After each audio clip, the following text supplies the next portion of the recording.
Hey folks, it's your buddy Mike Messier, One Pro Wrestling and Sports Fan YouTube channel.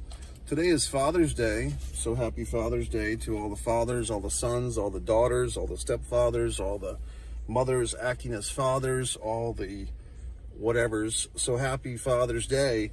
And for our pro wrestling fans, I'm going to give you a two lists: the best dads, the best fathers in professional wrestling, and the worst dads in professional wrestling. Now, I think I'm going to make this a 2-video series, so let's start with the nice list, the best dads. And folks, this is subjective opinion, meaning this is my opinion.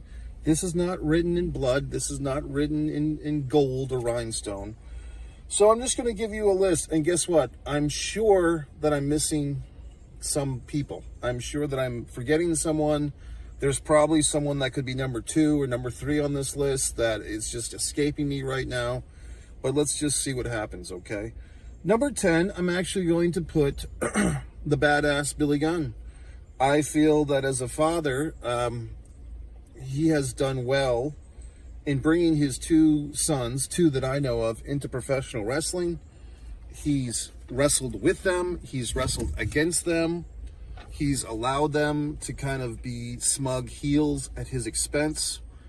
And, I mean, it is kind of interesting and somewhat humorous that he's in better shape than his sons and most of the contemporaries there that he's wrestling with. But that's a testimony to Billy Gunn's physical fitness and so forth.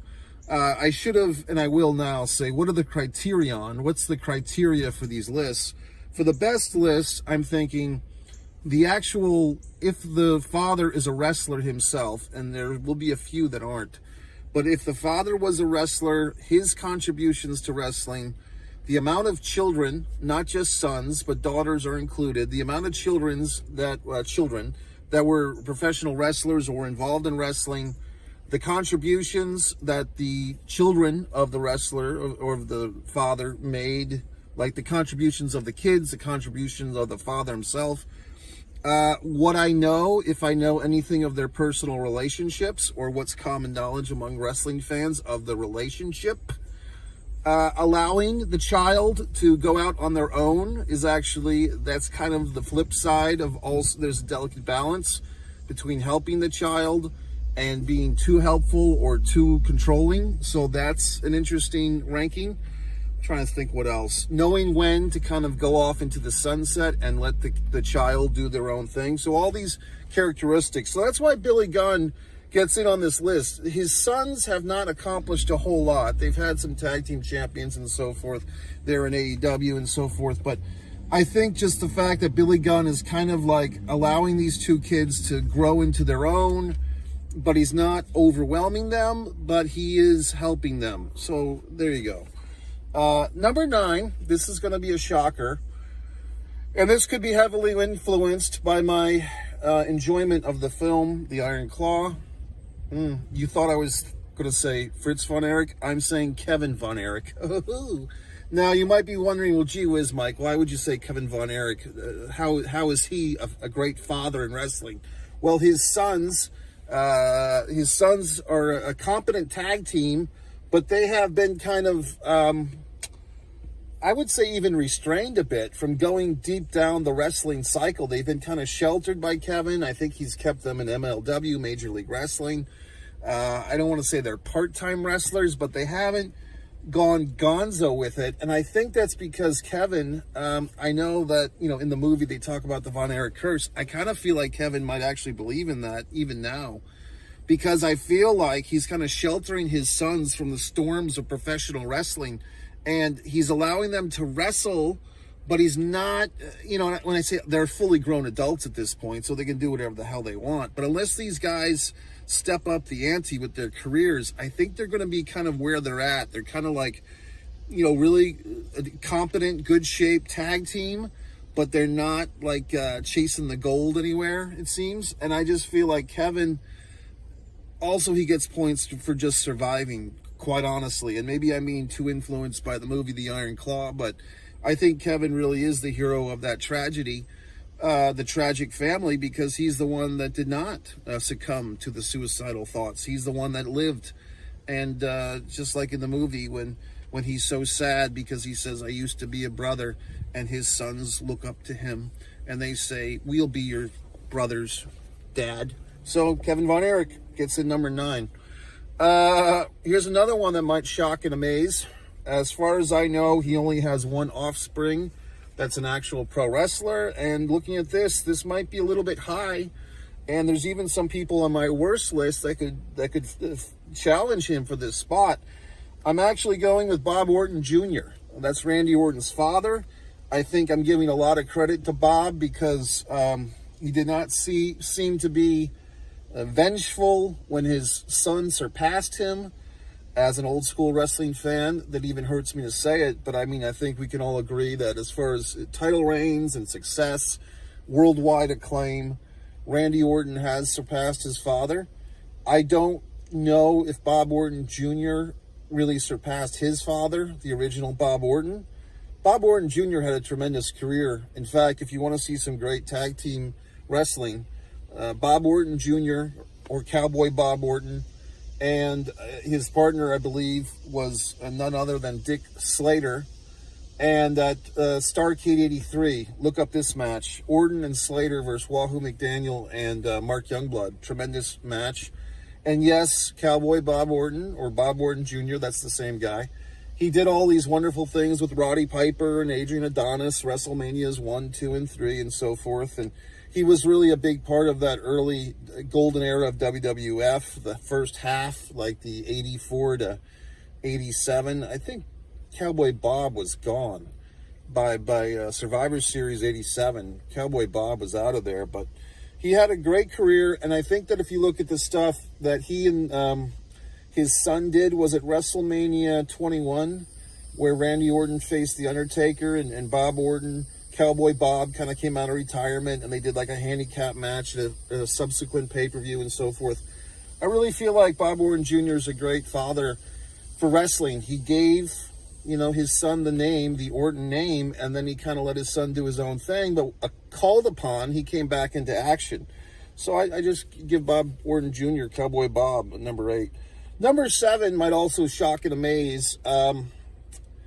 Most fans would only know of the one child, but he did have daughters that were involved in wrestling, and he also had son-in-laws, and I guess that's another part of the criterion. Like, did you have a daughter that married a wrestler or something like that?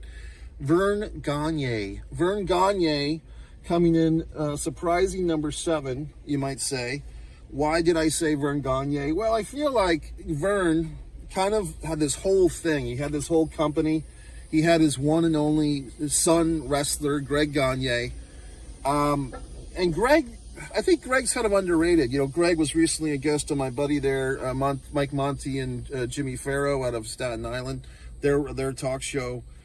I think Greg Gagne, he's doing his thing with Magnum TA. I think Greg Gagne has kind of an underrated career. Greg kind of gets a lot of flack from the inside fans for kind of claiming to invent Hulkamania, claiming to invent the New World Order, claiming to invent Monday Nitro.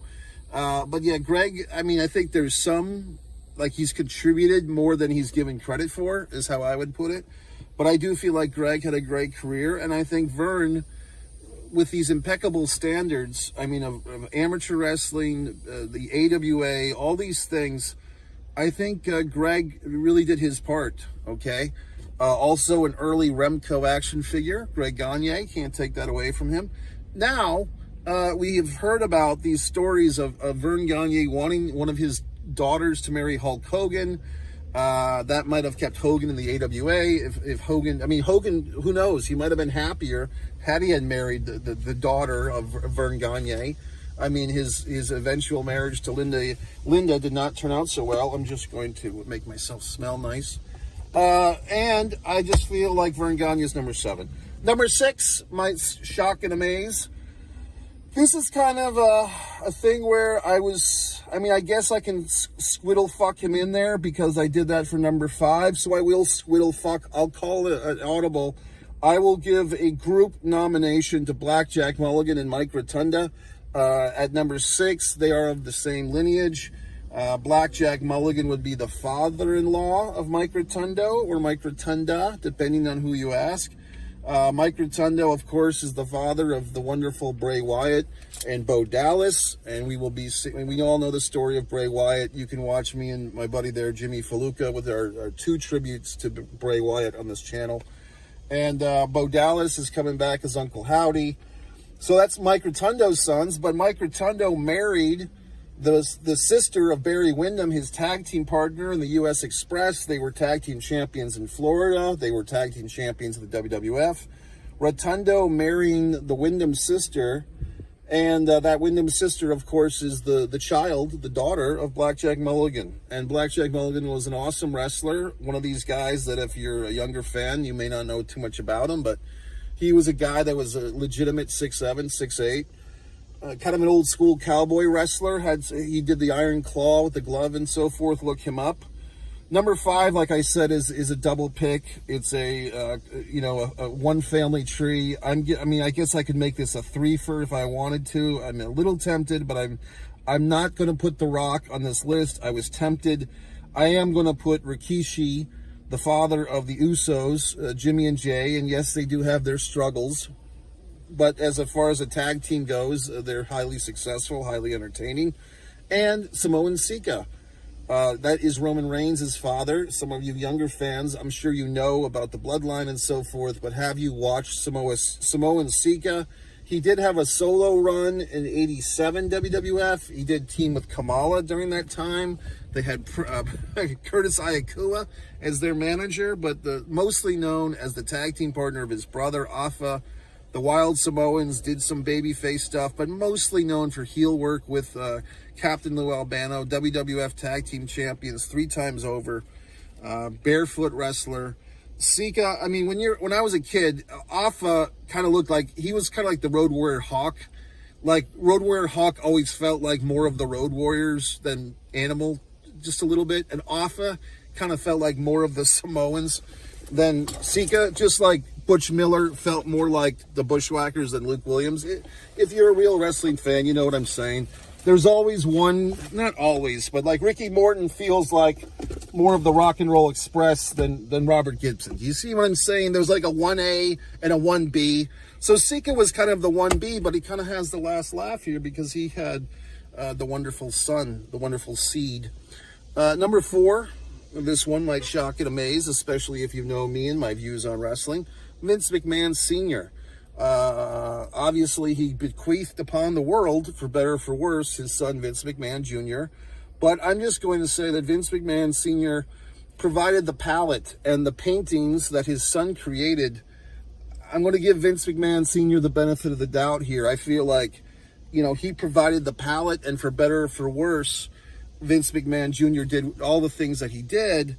But I feel like Vince McMahon Sr. kind of gets overlooked as a father. So even though he wasn't a wrestler, I'm giving him the number 4 spot. Maybe it's a bit high, maybe it's a bit not. But I think as far as he set the groundwork for his son, and his son did a lot, good and bad. Number 3, this will be an interesting inversion. I'm giving it to Jim Crockett Sr., okay?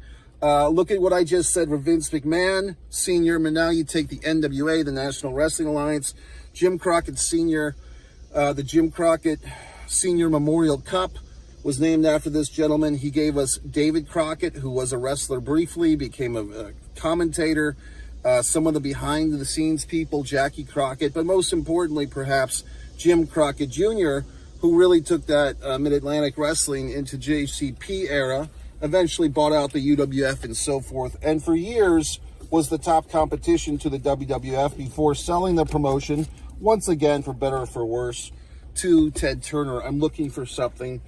For Christ's sakes. Number 2, once again, for you young fans, you may not appreciate this. I'm going to say Dory Funk Sr. Now, who is Dory Funk Sr.? He is the father of Terry Funk. He is the father of Dory Funk Jr. And so, although he never won a world singles title himself, kind of similar in that story of Fritz von Erich, Dory Funk Jr. raised not 1 but 2 sons that won world championships. Dory Funk Jr. was said to be a real badass, a real tough guy, and I'm giving Dory Funk Sr. Basically, I've never really gotten to see his wrestling work, to tell you the truth. I'd like to, but his sons were so proficient. Dory, for those that don't know, trained a lot of your favorite wrestlers. A lot of, like, I think Kurt Angle got some training early on from Dory Jr., but Dory Funk Sr. gets the number 2. And you might be shocked and amazed, fans. Like I said, look at this list. I had to cross out names, put names. Stu Hart, number 1 on my list is Stu Hart. Bret Hart, Owen Hart, the other Harts, all these Harts, you know what I mean? He had, 5 wrestling sons? Jim the Anvil Neidhart, a wrestling son-in-law. The British Bulldog, a wrestling son-in-law. I don't think the Dynamite Kid ever married a Hart sister. I could be wrong on that. But I feel like Stu Hart and all the wrestlers that he trained, all the wrestlers that came through the dungeon, came through Calgary Stampede, Bad News Brown, I believe Brian Pillman, the original Brian Pillman, came through. Interesting, Brian Pillman didn't make either one of my lists, good or bad. Just kind of, unfortunately, he wasn't there for his son because he was deceased, Brian Pillman. But basically, Stu Hart, I'm giving the number 1. I really feel like he is what you call a patriarch. Those wonderful stories we hear of him making the eggs and, like, taking the fucking egg handle thing, the thing you flip the eggs, and then, like, flipping the cat litter shit in the cat box. I mean, how can you beat that? The bears underneath the Stu family fucking deck, all these absurdly humorous, entertaining stories all come from the Hart family. So my number 1 pick for the number 1 dad is good old-fashioned Stu Hart. Okay, fans, I'm going to go see a film, and I will come back and do the worst dads list. Happy Father's Day once again to all the fathers, the sons, the daughters, the stepfathers, the mothers acting as fathers, and everything else. Mike Messier,